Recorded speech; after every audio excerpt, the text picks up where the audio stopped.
Bellevue police being too corrupt to accept this or any other of my valid cases with evidence that people could follow up on does not mean the violence didn't occur. It means even agencies that outrank Bellevue Police and the school district have trouble prosecuting actual crimes in this region. Read about the recent Newport High teacher arrest? 5 years of abusing a child, obvious evidence gathered to that effect from a higher-ranking agency, and the district still publicly maintains that they are only allegations. They were embarrassed by a higher-level agency, and their defense rests only in trying to poke holes in that agency that intelligently keeps them out of the official loop. That higher agency not trusting you with actual evidence details does not mean it didn't happen, BSD. It just means people suffer and you not only allow it, you defend the predators who do it. Not being able to live through years of proving my own cases doesn't mean it didn't happen. It means multiple systems failed me and my family. Tony confessed to me, his boss in a watered-down version that Lorenz himself signed as an assertion, and hopefully others. Tony and Lori now frequently lie to others. I no longer lie and hide. They claim the only reason why I know anything is because I stalk them, not because Tony told me of it. They scream at me to stop listening to what Tony told me while they stalk and obsess over me so much now. They probably know my mother died before I did. Tony made sure I understood if I sought help, he would hurt me worse than the orgs could help, and then he mocked me for not being able to find help later. I feel sad that Tony thinks I'm dying because I wanted him. I'm dying because I can't handle the pain and terrible treatment anymore. If I had a tombstone, I'd like it to read, "The only thing worse than a sexual predator is the woman who harbors him." Even before the restraining order, I always had to be sure I wasn't where they would be. Nothing changed there, other than a serious loss of respect for all involved. Inspiration for designing my own version of quote-unquote justice comes from Trisha Paytas. True confidence means sometimes we have to start our own party and bravely dance alone. This experience and campaign wasn't as good as what I hoped for, a well-managed confession with healing for all that stayed in the family, but it served some purposes. I was horrifically abused by low-ranking, low-budget losers in the business community, not important people who were searched regularly, so I had to do some footwork to build traffic. Heck, Connor Holmes pops up on like page 5 of a Seattle home builder Google search. I did all right by how much effort I put in.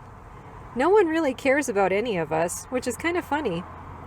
They didn't have the available money to set this right, they didn't have the ethics to keep them from getting involved, and they didn't have the character to guide them well out of the mess they created.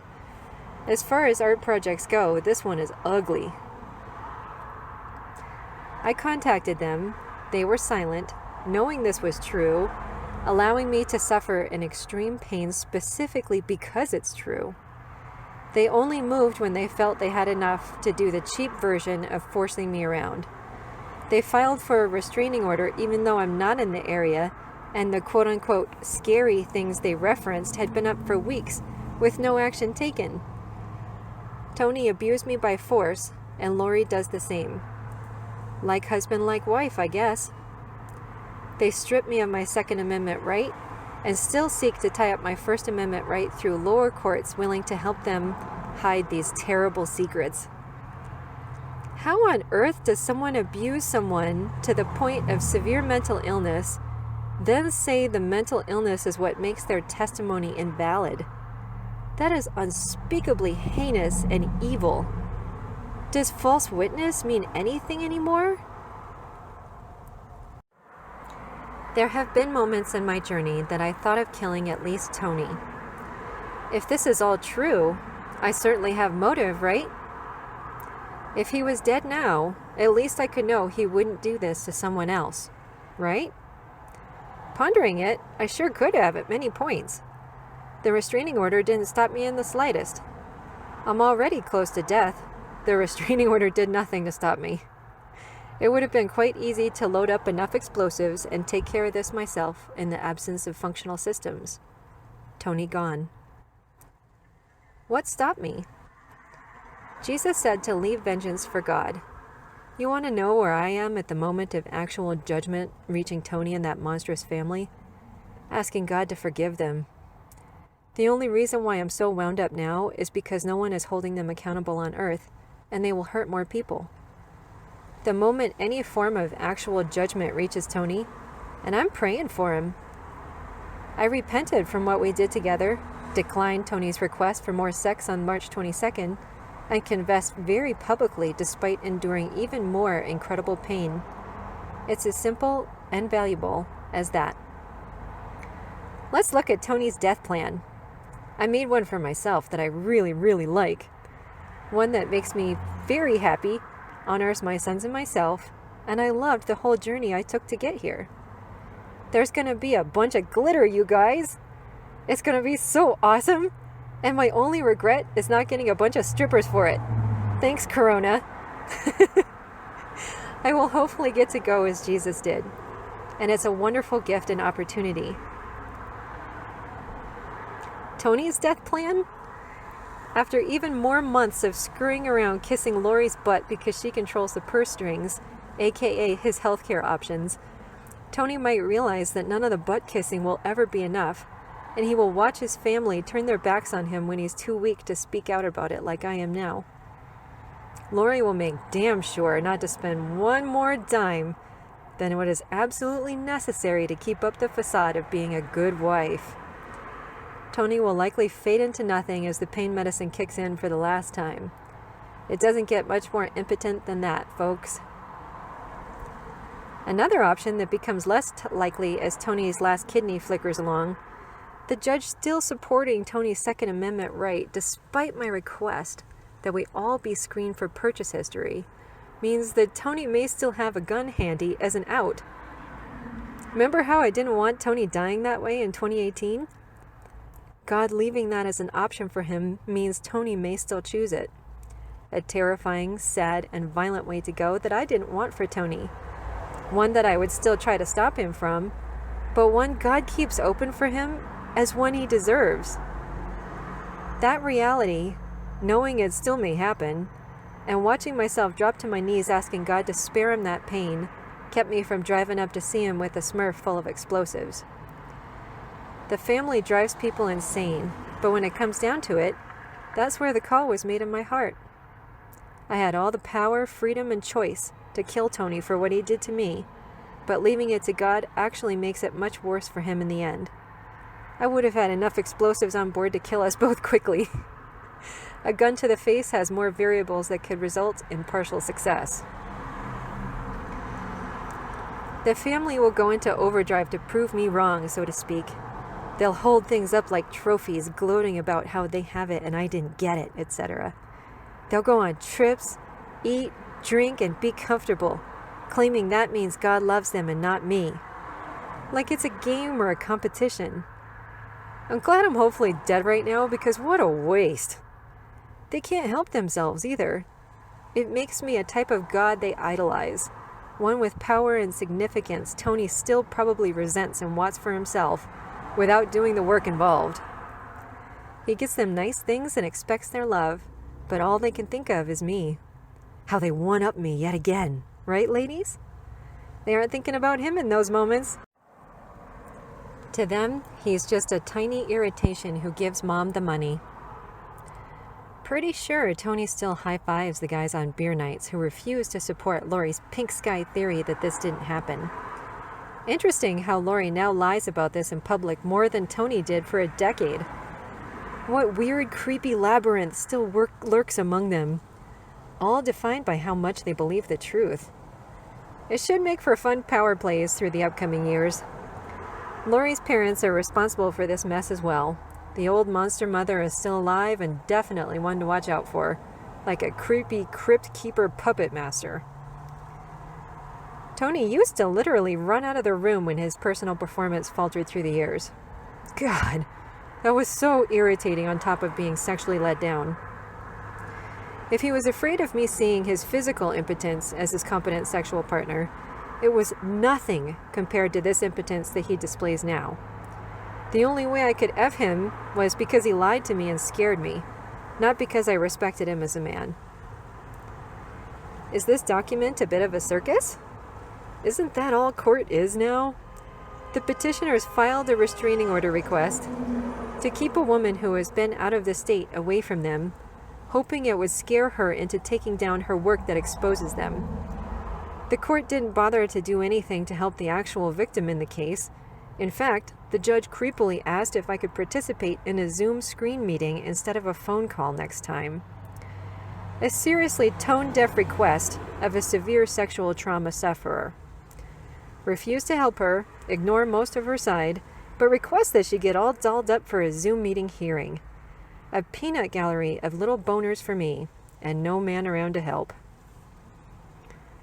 All the people who crept out of the woodwork developed creepy Uncle Milton boners for me. Michael Lorenz, upon hearing how great I was in bed, psychotically watched all of my videos like porn, likely with his package in hand, making a ridiculous case against me after his own cruelty contributed substantially to my pain. See my other content for his huge masturbatory expression of hate against a valid victim of horrific abuse by his CFO. I doubt his daughter is good enough to inspire Lorenz to be a better man, but who knows? So many people are glad I exist right now. Lori and her mother are horrifically evil, and the people around them are probably breathing a tremendous sigh of relief since she keeps fighting me so much now. Especially Tony. No one is more thankful I'm speaking publicly and turning Lori's anger away from him than that cowardly loser who thinks her hate for me makes him safe from her. Lori has shown her level of hate. I definitely see why people stay with her. They have to, or they literally die like me.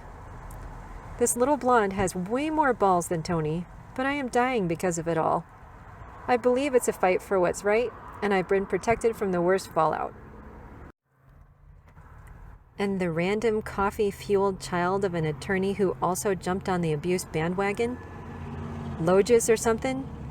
I don't really care much, other than, dang, girl, tampons need to be changed more regularly, and be nice. I'm the reason why you're getting paid. Whipping a severely ill, severe abuse survivor while she is down is a terrible thing to do as a human being. Your self-respect balance seems to be pretty damn low for you, Logis. Law school did a number on you. Lorenz has had Tony's cell number for years, but refuses to believe texts that came from that number are real. What color is the sky today, Lorenz? Stop thinking about my underwear long enough to answer. Creep.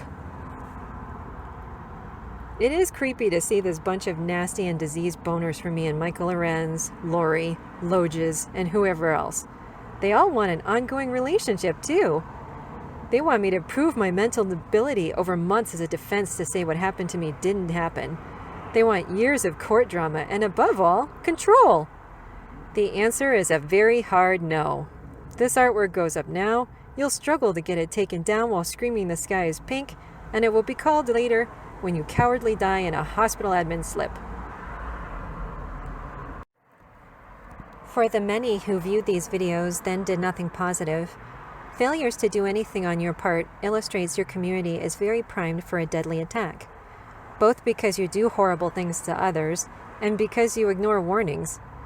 If nothing else, maybe get praying. More than what you've done before, because listening to a dying woman like that and not having empathy that moves you to action is cause for more concern than you currently think is necessary. The Snohomish community the Ruiz family is from does this to many other single mothers in the region, and the silence is likely guilt, or hope that their husbands aren't doing it as well.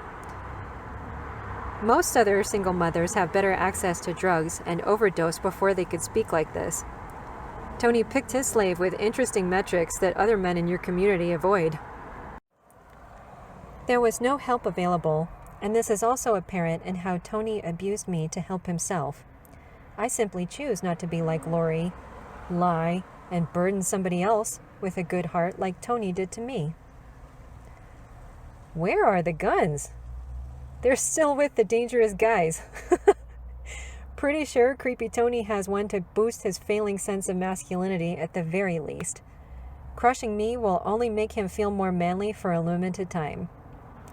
Court didn't bother doing a search on him despite his being so cowardly in legal proceedings, not even bothering to call into the hearing. Shooting does take leadership skills, though, and I think we can all agree that Tony is very weak in that department. I still think he'll do something weird if chemo doesn't subdue him fast enough. No court or police officer has bothered to intervene there, but I don't have to care anymore. He's your problem, Snohomish and King counties. I have to die to feel safe, but at least I'll finally be safe. The neighbor Tony remembered in his case against the woman who was so good to him for a decade? He still has his guns. Police and courts continued to dismiss my testimony, only working to cast doubt on my sanity as a defense for their lack of action. Or, shall I say, defense for their insane misogyny. I used to worry about how I would carefully manage a possibly strong police response when I decided I was ready to try to talk to authorities about my gun neighbor. I feared they would come on too strong, that I was going to have to back them off to carefully manage how they interacted with my neighbor. This guy is real. My fingerprints were and are on his weapons, and he just ticks away up in Snohomish County, letting anger for tweaker coworkers of his build up enough to justify what he really wants to do, take back power as he ages. I did the right thing multiple times, got smacked violently in many ways for doing so, and understand now that Gotham needs a better Batman to fix that pile of crap. Have fun, Snohomish and King counties. When the judge was taking my rights away, she asked me if I was still in contact with this neighbor. I stood with Jesus and told her confidently that I am no longer in contact with him. I no longer try to prevent a mass shooting by this guy's hands, Your Honor. She picked up on what I meant, and her respectful and classy treatment in response is the only small thing I can respect in what this mess has brought me. The court feels good about taking my rights away, willing to say to the public that they did well in this case. I never had guns. The guys who do have them still have them, and they contributed to destroying a woman who cares about preventing that violence. Slow clap. Posting medical guidance publicly in court documents does something interesting. Here is Tony's second purchase of medical supplies in line with my documents to help him. According to Lori, I stole Tony's credit card and had it sent to his work address. The reality is, after he made an in-person visit to Super Supplements with my guidance, I built this shopping cart for him to log into and complete the purchase of necessary products. High five for reality. Tony can't follow my guidance now without looking unfaithful to Lori and the girls. He said he doesn't want chemo, but that's exactly where he is headed now. He will probably live to around the time I predicted earlier and suffer a long emasculating slide down. He's already got a good head start on not having balls. I was really proud of my work and wanted to share it with others in the interest of improving humanity. Knowing money goes to the medical industry, I eventually settled for attention and respect like a good old-fashioned researcher used to back in the day. To get to that medical work I did, they have to at least honor me enough to pay attention through the content. Those that hate me will ignore it, but those able to hear can benefit, all for the price of listening to my genuine expressions throughout. It satisfies me to know my work went up that way and can be heard by someone who maybe really needs it, but then is also miraculously ignored by the monsters who tortured me and will kill Tony through chemo as he smiles along saying he's good at his duty in life. I used to worry about what they would eventually say to others.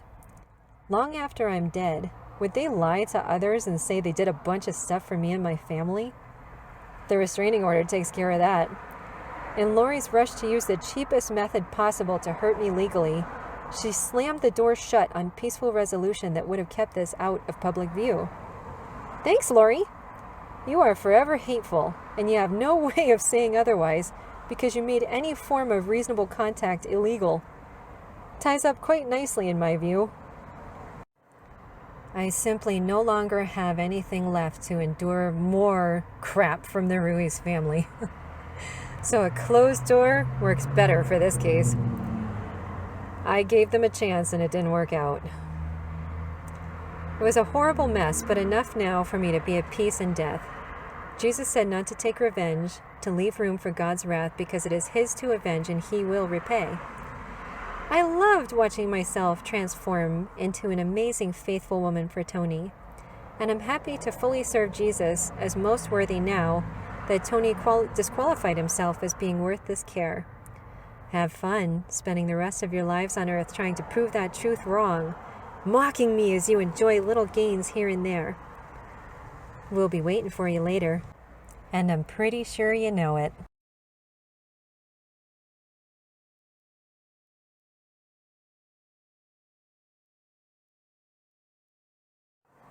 I know it sounds unusual, but I'm very, very glad that I got to have some strokes. Not only was it incredibly interesting for me because I just like medical stuff on its own, but I got to experience it. You know, I got to experience what my dad went through, and, you know, from just my own curiosity, I got to experience it. Granted, it was terrifying at times, and I mean, I was protected from the worst of the fear, but to not be able to see, to not be able to speak and sing in a way that got my voice to carry out notes, that was really terrifying. As a woman who's used to always needing to be alert to protect herself, that was really not a good place to be. Oh gosh, like one night when I was recovering, there was a domestic violence thing happening nearby. And usually I'd be all like, oh my God, you know, and we gotta get away from this. But I was so out of it that I just laid there while they were screaming at each other. And I was like, whatever. So that part was not fun. But getting to do fun stuff like bath time and getting to know what was left of me and to think about how that works, it was a lot of fun.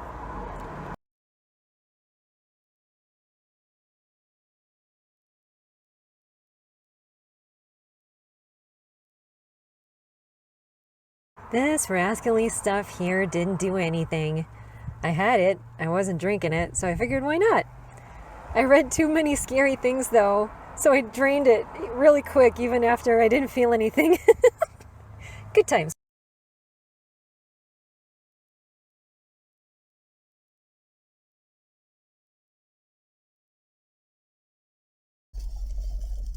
Ow! Little asshole.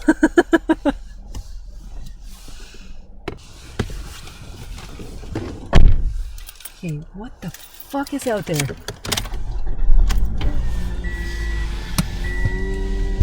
I didn't even... No.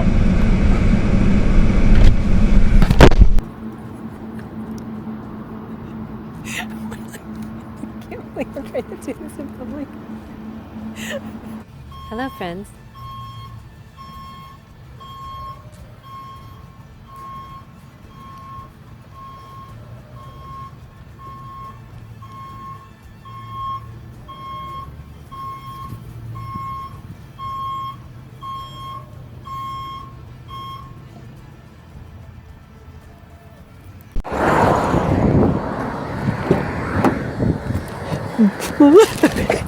Is it recording this? Oh God. Hi.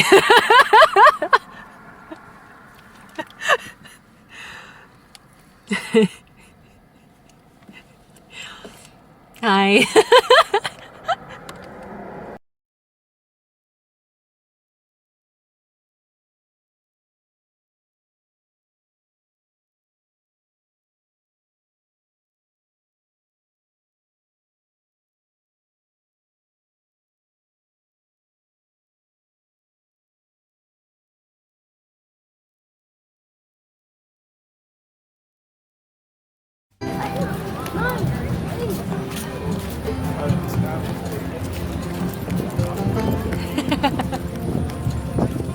mother was a excuse me.